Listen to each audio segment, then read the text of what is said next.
The 2023 roadmap for Hell Let Loose has just been announced, and oh boy, it's a big one, and it's full of stuff that I had no idea was coming to the game, and I didn't expect to come to the game or any World War II shooter. So let's go into it. What they've given us so far is details for stuff that's coming in April, June, July, September, and December. And we just got to say straight away that these dates could change. This is just the plan. So for April, general bug fixing, free DLC, quality of life improvements, gameplay, analytics, and premium DLC. That's all the information we really have. They haven't gone into specifics of what's changing or what's going to be coming with those things. But let's consider April as them laying like the groundwork for what's coming up. And then in June, we have again general bug fixing, field DLC, quality of life improvements, gameplay analytics, map refreshes. So this is them going back to old maps and giving them a nice once over. They haven't confirmed which maps are getting this refresh, if it's only a few or all of them, but they did mention that they're going to go over and rework like the lighting and stuff. But basically what I expect for this is them to rework some of the control points or areas that just need a once over with extra cover and stuff like that. Hopefully we get some little fixes where geometry isn't quite lined up, little things like that. We also have improved player locomotion, and one thing they specifically mentioned here is mantling, which really is vaulting. So we're going to see some vaulting improvements, and I'm pretty sure they are going to adjust the player speed, because a lot of complaints are pushed towards sprinting and how it doesn't feel fast enough. So maybe they'll increase sprinting speed and adjust the crouch sprinting speed a little bit. They're also adding in non-verbal communication tools. So this is for people that don't have microphones or don't feel comfortable talking on microphones, because really at the moment the only way you can communicate is through the ping system, or if you're on PC you can type into text chat as well. Now, what I'm gathering from this is by the image we have for non-verbal communication is hand signals. So maybe they're going to be adding in some sort of emote system. And by emotes, I don't mean like Fortnite emotes or silly emotes, but actual hand signals that maybe relate to something. That's what I'm gathering from that. We're also going to get updated in-game player reporting tools. And I think that's probably more the console version, because I'm not sure how well supported the reporting tools are at the moment in consoles. For PC, most of the servers are controlled not by Team 17, but by the community, and the admins there will handle the bad eggs that play the game, the cheaters, the toxic people, the team killers. I myself admin a few servers, so I know what handling that is all like. But in June, the main big thing we're getting, or that's planned, is the British forces. And just by the word in British forces is quite significant, because we're expecting not technically the British but the Commonwealth, and they mentioned the Commonwealth ages ago, so maybe the plans for the Commonwealth have been pushed aside. The Commonwealth plans were mainly for cosmetics and different loadouts. Maybe that's being ditched and they are just focusing on the British. I guess we're going to know closer to June. Then they're going to update the website, add a merch store for the game, and have more premium DLC, which will be cosmetics. In July, again, bug fixing, gameplay analytics. A big thing we're getting is a tutorial system.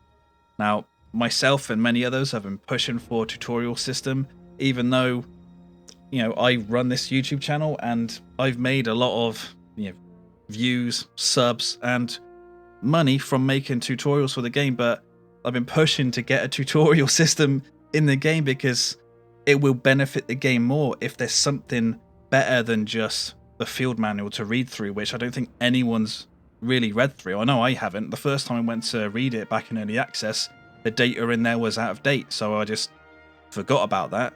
So hopefully this tutorial system is like something you can actually play through, because that'd be a lot better than just reading something. And we're also getting a new game mode called Objective. Again, this is something that I've been really pushing for, not specifically for an objective mode, but just for something different, because we have offensive and warfare, which really are just variations of conquest, which is just overdone in games now. So many games use a variation of Conquest, so getting a new game mode in is an absolute win.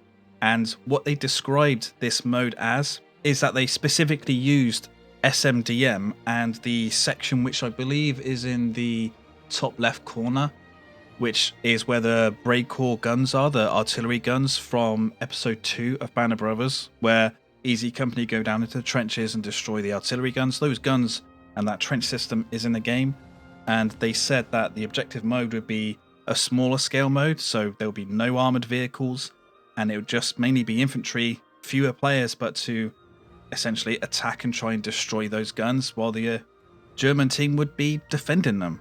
It's an absolute win. And they're also going to bring along some DLC for the 101st Airborne. And alongside that, there's going to be an in-game store where you can buy the cosmetics and stuff. I hope they don't go too deep with stupid DLCs. Just leave it as the cosmetics. And again, don't go too far with the premium DLCs.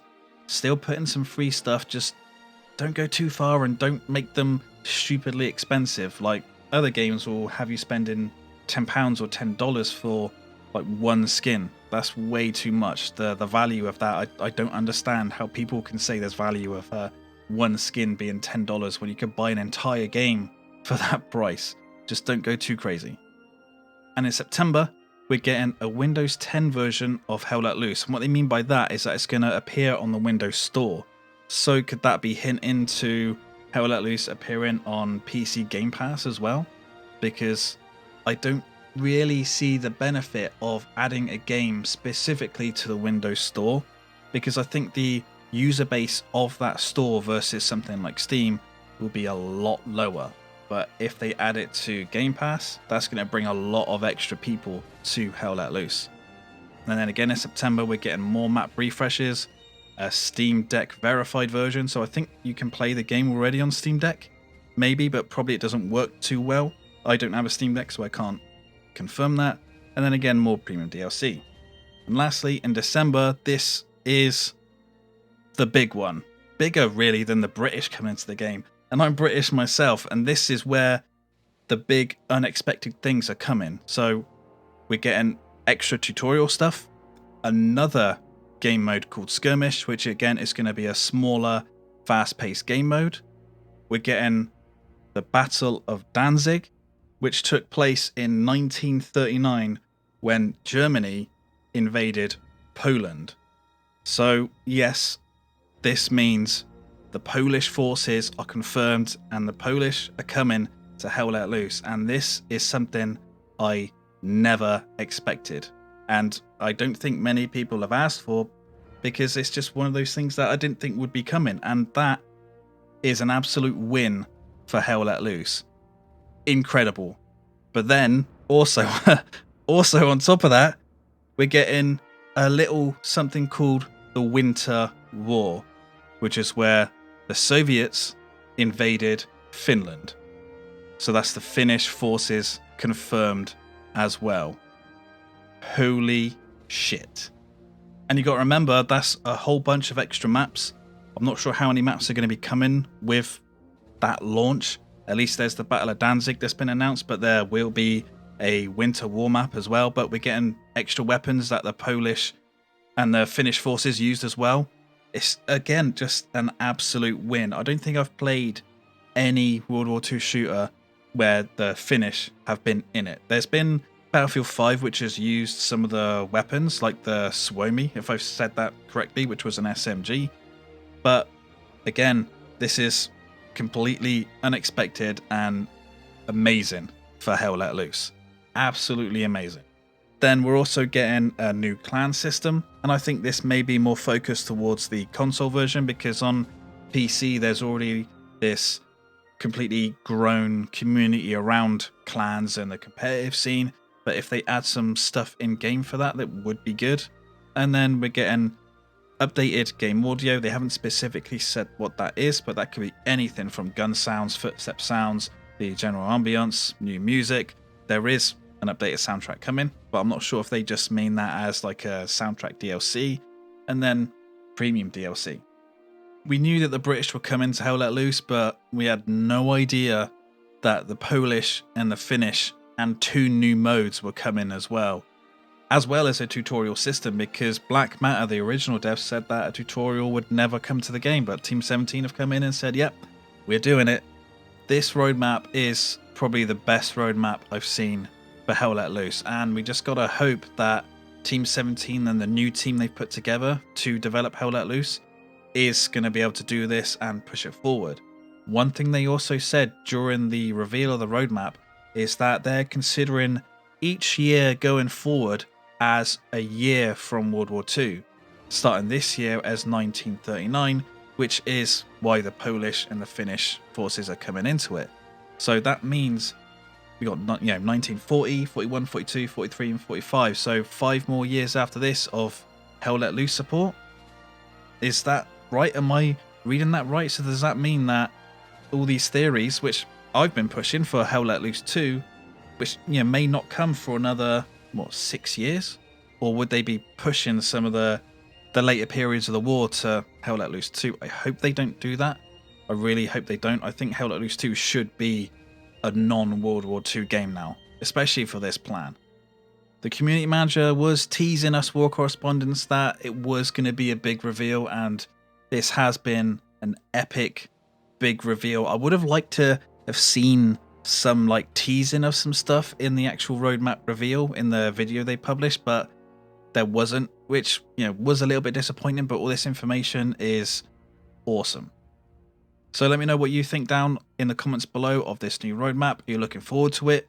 Do you wish they would have added something more? Or what do you think of their plan going forward for treating each of the years of the war as its own year of development, which is pretty awesome, to be honest.